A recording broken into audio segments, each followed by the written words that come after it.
হয় বিএনপি নয় রাজাকার, এইগুলি আর কাজ করবে না ভাই। আমাদের নতুন প্রজন্ম যারা মুক্তিযুদ্ধের সময় জন্মও হয়নি তারা অনেক স্মার্ট, তারা অনেক বুদ্ধিমান, তারা এইগুলি খাবে না। মুক্তিযুদ্ধ বনাম রাজাকার এইটা হচ্ছে এদের পলিটিক্যাল একটা চাল। এটা দিয়ে এরা সব সময় মানুষকে ভাগ করে রাখে, এটা দিয়ে এরা চুপ করায় রাখে। এই খেলাই তারা খেলে যাচ্ছে মাসের পর মাস, বছরের পর বছর, যুগের পর যুগ।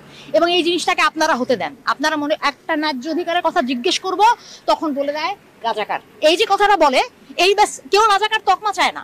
আমি তো চাই না, আমার দেশ অনেক কষ্ট করে স্বাধীন হয়, কে চায় এরা তকমা পেতে? কিন্তু এটাকে ব্যবহার করা হয়। এই ব্যবহারের হাতটাকে এবার এই ছাত্ররা মুছড়ে দেওয়ার চেষ্টা করলো, এবং আমার মনে হয় বাংলাদেশের মানুষেরও এটা মুছড়ে দেওয়া উচিত। তারা এটা হতে পারে না যে স্বাধীনতা যুদ্ধ ৭১-এই শেষ। এই যে বুড়া মানুষগুলি রিক্সা চালায়, এই যে মরিচের কেজি ৪০০ টাকা, ৮০ টাকার নিচে আলু নাই, এই যে কুড়িগ্রামের বন্যা, মানুষের আশ্রয় নাই, আবার হাজার হাজার মানুষের এত টাকা, তারা মাথা ব্যথা হলে একটা হাঁচি দিলে সিঙ্গাপুরে চলে যায়। কেন? আপনি ঢাকা মেডিকেল কলেজে এসে মন্ত্রীদের উচিত বাধ্যতামূলকভাবে সবাইকে ঢাকা মেডিকেলে চিকিৎসা করতে হবে। সব মন্ত্রীদেরকে ঢাকা মেডিকেলে চিকিৎসা করতে হবে। আপনারা দেশের বাইরে যেতে পারবেন না যতদিন পর্যন্ত যে কোনো মানুষের ওই চিকিৎসা সুবিধা না আসবে।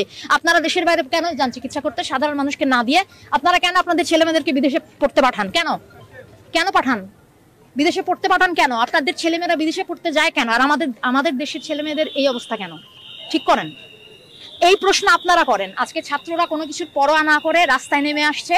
সাধারণ মানুষের উচিত এই সুযোগটা নেওয়া, তাদের উচিত এটাকে লুফে নেওয়া। তাদের মনের কথা অনেকে ভয়ে বলতে পারে না। এটা ভয়ের বাংলাদেশ হতে পারে না। জয়ের বাংলা ভয়ের বাংলা কেন হবে? হ্যাঁ, জয়ের বাংলা ভয়ের বাংলা হওয়াটা ঠিক হয়নি। এই দাবি বলে গেলাম আপনাদের কাছে। আপনারা এই জিনিসটা নিজেদের জায়গা থেকে, আপনাদের সাংবাদিকদের অনেক দায়িত্ব, আপনারা সব কিছু কাভার করেন না। কিভাবে করে মানুষ বুঝবে, কি করে মানুষ জানবে, কি করে কি হচ্ছে না হচ্ছে? বলতে হবে তো। গুটি কতক মানুষ, এবং তাদেরকে ওই ট্যাগ মেরে যাচ্ছে, হয় বিএনপি নয় রাজাকার। এইগুলি আর কাজ করবে না ভাই। আমাদের নতুন প্রজন্ম যারা মুক্তিযুদ্ধের সময় জন্মও হয়নি তারা অনেক স্মার্ট, তারা অনেক বুদ্ধিমান, তারা এইগুলি খাবে না। এই মুক্তিযুদ্ধের এইসব আপনি ইতিহাস বয়ান দিবেন, তারা কেউ মুক্তিযুদ্ধের প্রতি অশ্রদ্ধাশীল না। কিন্তু আপনারা তাদের কথা শুনবেন না, দিনের পর দিন অন্যায় করবেন, লাঠি সোটা দিয়ে তাদের সারাক্ষণ শাসন করবেন। তারা কি চুপ করে পুতুল হয়ে বসে থাকবে? বাংলার সন্তান বসে থাকবে? এরা থাকবে না। ওরা ওদের দায়িত্ব করে ফেলতেছে, আমাদেরকে করতে হবে সেটা। এইটাই অনুরোধ, আর কিছু বলার নেই। 90 কোনো কিছু পুরানো রেফারেন্স, এটা 90-এর মতো না, এটা 2024। কোনো আন্দোলনকে আগের রেফারেন্স দেওয়ার দরকার নাই। এই মুহূর্তে মাটির ভিতর থেকে যেই আন্দোলন উঠে আসছে সেটার কথা শুনেন। অবশ্যই এটা গণতান্ত্রিক রাষ্ট্র পরিস্থিতি না, সেই জন্যই তো এই অবস্থা। লাঠিসোঁটা নিয়ে একটা সবচেয়ে বড় প্রশ্ন আপনাদের কাছে, যে একটা বাচ্চা ছেলে, ও যে এইভাবে দাঁড়ায় ছিল, ওকে নিরস্ত্র ছেলেকে গুলি করে মারছেন, এইটার জবাব কে দিবে?